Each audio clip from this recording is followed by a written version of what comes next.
बात याद आ गई थी, मुझे फिर लगा कि आपको भी कहना चाहिए। रूस में एक क्रांति हुई थी, 19वीं सदी की बात है।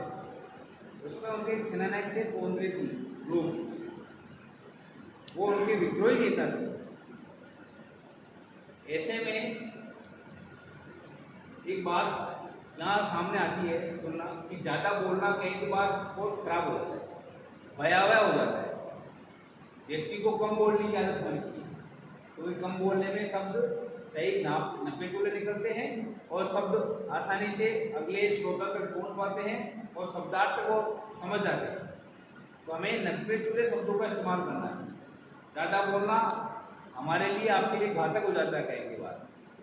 तो इस प्रसंग के पीछे ही मेरे कहने का रीजन है। कोंद्रेती जो रूस के सेनापति के विद्रोही नेता थे, वो बड़बोलन के लिए प्रसिद्ध थे कि वो ज़्यादा बोलते हैं, कहते हैं जिसको बड़बोला, वो ज़्यादा बोलते हैं। रूस के उस समय जो राष्ट्रपति थे उन्होंने उसको फांसी की सजा दी। और देखना दृश्य क्या था, पूरी रूस की जनता वहाँ थी, फांसी का तख्त सजा गया था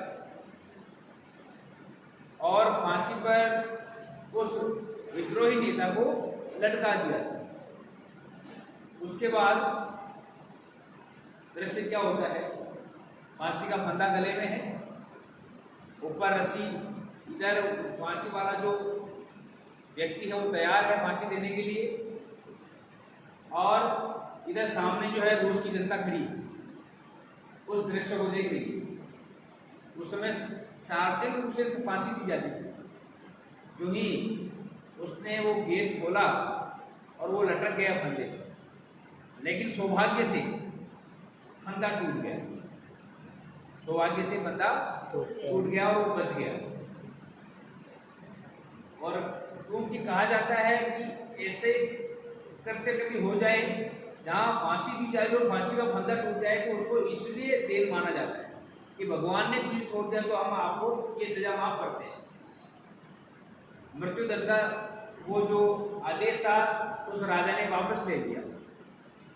ऐसे में कोंद्रेती वापस उस स्टेज पे आते हैं और बोलते हैं कि रूस के सेना जो राजा है, इनमें इनकी प्रशासन में यही शक्ति नहीं कि वो फंदा ढंग से बना सके, इसके प्रशासन में वो शक्ति नहीं है या ऐसे लोग ही विद्यमान नहीं है जो कम से कम फांसी का फंदा तो बना सके। ये बात वहाँ के लोगों ने राजा तक, जो प्रशासनिक अधिकारी थे राजा के पास गए और राजा ने पूछा उनसे कि अंतिम समय फांसी के बचने के बाद उसने क्या कहा।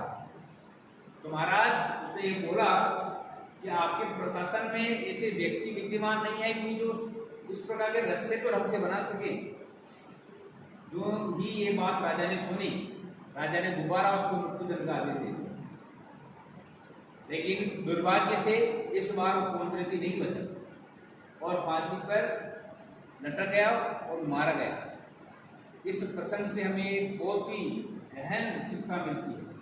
गहन शब्द का इस्तेमाल किया मैंने, इसका मतलब ये है कि अनावश्यक अनर्गल बातें करने से हमारा मस्तिष्क भी अनर्गल बातों करने में ज़्यादा इस्तेमाल होता है।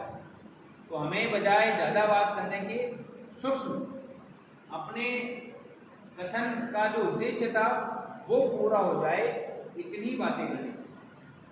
इस चीज़ को ध्यान रखना। मैं इसके पीछे ये कहना चाह रहा हूँ कि फालतू बातें क्लास में न तो करनी है, न समय वेस्ट करना है, क्योंकि ऐसी बातें करने से हमारा दिमाग उस लेवल का तैयार होता है जिस लेवल के लिए हम यहाँ नहीं आए। हम जिस लेवल के लिए महाविद्यालय में हमने प्रवेश किया है वह लेवल है मानसिक प्रगाढ़ता में प्राप्त करनी है, मानसिक क्षमता में प्राप्त करनी है, हमें कौशल का विकास करना है, स्किल डेवलपमेंट करनी है। तो ऐसे में शांत दिमाग जब आपका होगा तब मस्तिष्क आपको नई एक्टिविटीज, नई प्लानिंग करने की योजना बनाने के लिए साबित होता है, तैयार होता है। अगर हम अपने मस्तिष्क को शांत रहने नहीं देते हैं और अनर्गल बातों में व्यस्त रखते हैं तो ऐसे में आपका दिमाग प्लानिंग नहीं करता है। तो ये जरूरी है कि हम कक्षा कक्ष में अगर अध्यापक नहीं हैं तो शांत बैठे रहें, क्योंकि शांत दिमाग ही प्लानिंग तैयार करता है अपने जीवन से संबंधित। ये थोड़ा विशेष बात बता रहा हूँ, इसलिए अपने आप को शांत रखो, दिमाग को शांत रखो, जो बात कहने लायक हो आप कहो। क्योंकि आप उदाहरण उठा के देख लो, जितनी भी ऋषि मुनि, तपस्वी, विद्वान पुरुष होते हैं, वो उनको अनावश्यक संभाषण करते हुए नहीं देखा जाता है। वो शांत होकर बैठे रहते हैं अपनी कुटिया में, अपने आचार्य कक्ष में, या ऐसी जगह वहाँ जहाँ एकांत हो। क्योंकि जब व्यक्ति एकांत में होता है तो उसकी ऊर्जा जो ईश्वर ने आपको दे रखी है, उस ऊर्जा का संचार होता है और वही ऊर्जा आपको नए रास्ते दिखाती है। तो मेरी बात, इस कथन को सुनना, ज़्यादा कुछ नहीं कहूँगा कि ज़्यादा कहने में पीछे वाला कथन खत्म हो जाता है। तो मैं अब ये कहना चाह रहा हूँ कि अनावश्यक बड़ बोलापन कक्षा में भी, यहाँ पर भी और घर पे भी, अनावश्यक तथ्यों का अनावश्यक शब्द मुंह में आ गए, हमें तो बहुत अच्छे लग रहे हैं लेकिन सामने वाले के लिए घातक हो जाते हैं। कहते हैं ना, शब्दों के वाहन बहुत भयानक होते हैं। बाहर का जख्म तो भर जाता है लेकिन शब्दों का कहुआ जख्म भरता नहीं आसानी से। इसलिए 90 शब्दों का इस्तेमाल करो।